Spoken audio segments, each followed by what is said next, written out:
उस रात जो हुआ, उसके बाद वो आदमी कभी सो नहीं पाया। ये कहानी सच्ची है, और अगर आपने इसे अंत तक देखा, तो आप भी आज रात सो नहीं पाओगे। पुणे का शनिवारवाड़ा किला, जहां नारायण राव पेशवा की चीख आज भी गूंजती है। लेकिन उस रात रोहन ने जो सुना, वो किसी और की चीख थी। रोहन बड़ा ही निडर और तर्कवादी लड़का था।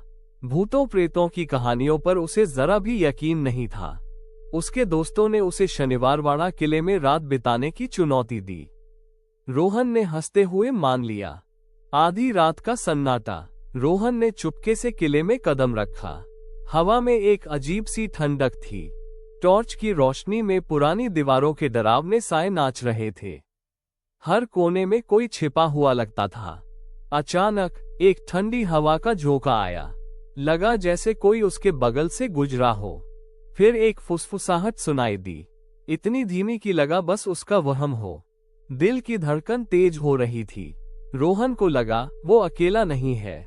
एक पुराने कमरे का दरवाजा अपने आप चरमरा कर खुला। अंदर गहरा अंधेरा था। कोई अदृश्य शक्ति उसे अंदर खींच रही थी। उसके कदम खुद ब खुद उस कमरे की तरफ बढ़ रहे थे।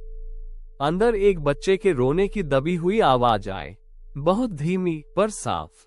रोहन ने टॉर्च की रोशनी घुमाई। कमरे के बीचों बीच एक छोटी सी गुड़िया पड़ी थी। जैसे ही उसने गुड़िया उठाई, गुड़िया की आंखें लाल हो गईं और उसमें से एक भयानक चीख निकली। लेकिन वो चीख गुड़िया की नहीं थी।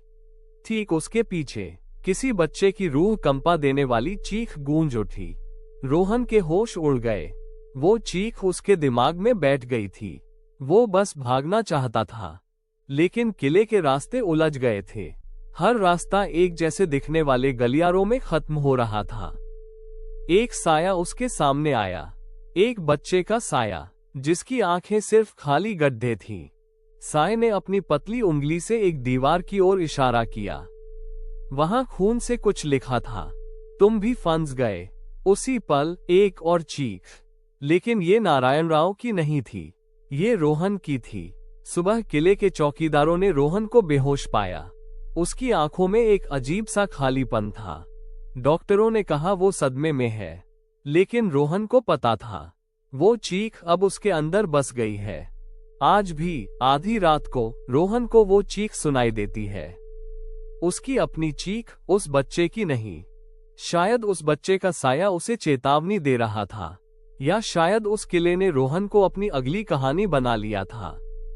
क्या आप कभी रात में उस किले के पास से गुजरोगे? अगर हाँ, तो जरा ध्यान से सुनना, कहीं कोई चीख आपका पीछा न करने लगे।